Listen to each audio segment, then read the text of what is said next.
Halo, selamat pagi teman-teman. Kembali lagi dengan saya Nayanjar Patapambi dengan NPM 204040235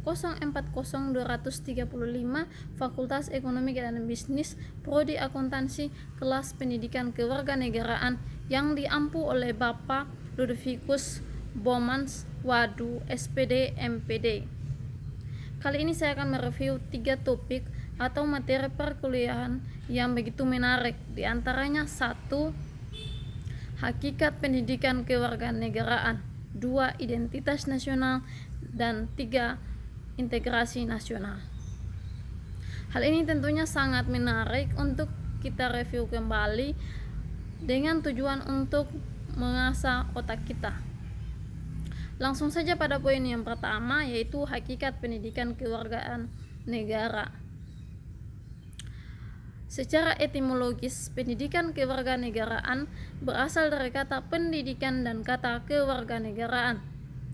Pendidikan berarti usaha sadar dan terencana untuk mewujudkan dan mengembangkan potensi dirinya. Sedangkan kewarganegaraan adalah segala hal, ifhal yang berhubungan dengan warga negara.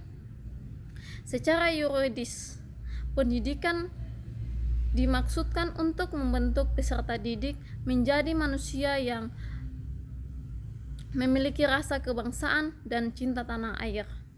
Secara terminologis, pendidikan kewarganegaraan adalah program pendidikan yang berintikan demokrasi politik, diperluas dengan sumber-sumber pengetahuan lainnya. Perlukah negara menyelenggarakan pendidikan kewarganegaraan? Ya, sangat diperlukan. Negara perlu menyelenggarakan pendidikan kewarganegaraan karena setiap generasi adalah orang baru yang harus mendapatkan pengetahuan, sikap, atau nilai dan keterampilan agar mampu mengembangkan warga negara yang memiliki watak atau karakter yang baik dan cerdas, smart and good citizen, untuk hidup dalam kehidupan bermasyarakat, berbangsa, bernegara sesuai dengan demokrasi konstitusi. Poin yang kedua yaitu identitas nasional. Identitas nasional dibentuk oleh dua kata dasar, ialah identitas dan nasional. Identitas berasal dari bahasa Inggris yaitu identitas, yang berarti jati diri, ciri-ciri, dan tanda-tanda yang melekat pada seseorang atau sesuatu hingga mampu membedakannya dengan yang lain. Istilah nasional menunjukkan pada kelompok-kelompok persatuan hidup manusia yang lebih besar dari sekedar pengelompokan berdasarkan ras, agama, budaya, bahasa, dan sebagainya. Menurut Soedorsono pada tahun 2002 menyatakan jati diri adalah siapa diri Anda sesungguhnya.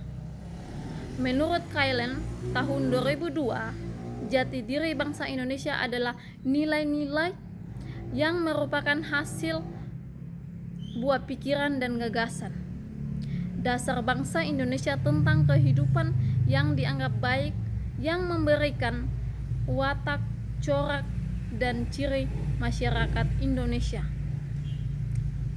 Ada sejumlah ciri yang menjadi corak dan watak bangsa, yakni sikap religius, sikap menghormati bangsa, dan manusia lain. Persatuan, gotong royong, dan musyawarah, serta ide tentang keadilan sosial. Nilai-nilai dasar itu dirumuskan sebagai nilai-nilai Pancasila, dikatakan sebagai jati diri bangsa sekaligus identitas nasional.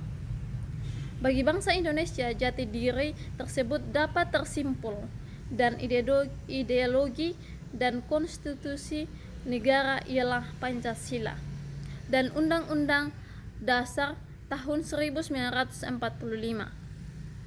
Pertanyaannya, Apakah Pancasila dan Undang-Undang Dasar Negara Republik Indonesia tahun 1945 telah mewujudkan dalam segenap pengetahuan, sikap, dan perilaku manusia Indonesia? Harapan terbesarnya adalah masyarakat Indonesia menjawab dengan ya secara tantang. Negara Indonesia telah memiliki identitas nasional yang telah diatur dalam Undang-Undang Dasar tahun 1945, di mana bendera negara Indonesia merah putih, bahasa negara bahasa Indonesia, dan lambang negara Garuda Pancasila dengan semboyan Bhinneka Tunggal Ika serta lagu kebangsaan Indonesia Raya. Poin yang ketiga, integrasi nasional. Integrasi nasional berasal dari kata integrasi dan nasional. Integrasi berarti memberi tempat dalam suatu keseluruhan dalam Kamus Besar Bahasa Indonesia. Integrasi pembaharuan hingga menjadi kesatuan yang bulat dan utuh. Kata nasional berasal dari kata national, yang berarti bangsa sebagai persekutuan hidup manusia.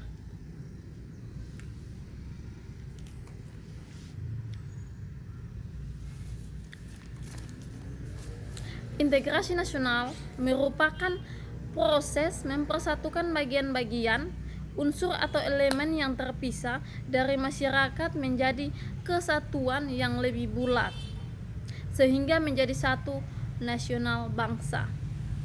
Jenis-jenis integrasi. Yang pertama, integrasi bangsa, integrasi wilayah, integrasi nilai, integrasi elit massa, integrasi tingkah laku. Integrasi berkembalikan dengan disintegrasi jika integrasi menyiratkan adanya keterpaduan, kesatuan, dan kesepakatan, atau konsis. Disintegrasi menyiratkan adanya keterpecahan, pertentangan, dan konflik. Apakah masyarakat dari negara kita tercinta ini memiliki sifat integrasi atau disintegrasi? Setiap negara tentunya memiliki problem masing-masing. Contoh sederhana dalam lingkungan rumah tangga antara suami dan istri pasti memiliki, begitupun negara memiliki masalah. Begitupun negara tercinta kita yang memiliki jumlah populasi penduduk yang besar. Salah satunya adalah konflik di Papua yang menginginkan pisah dari NKRI. Hal ini tentunya menjadi PR besar buat kita semua sebagai warga negara untuk tetap memiliki satu tujuan bersama seperti yang telah diperjuangkan oleh pendahulu kita hingga bermandikan darah demi NKRI. Perlukah negara mengerjakan integrasi nasional? Ya, integrasi nasional diperlukan guna membangkitkan kesadaran akan identitas bersama, menguatkan identitas nasional, dan membangun persatuan bangsa. Jadi sekian dulu untuk reviewnya hari ini. Semoga dari ketiga topik yang saya sampaikan dapat bermanfaat bagi kita semua. Saya ucapkan terima kasih. Jangan lupa like, komen, share, subscribe ya.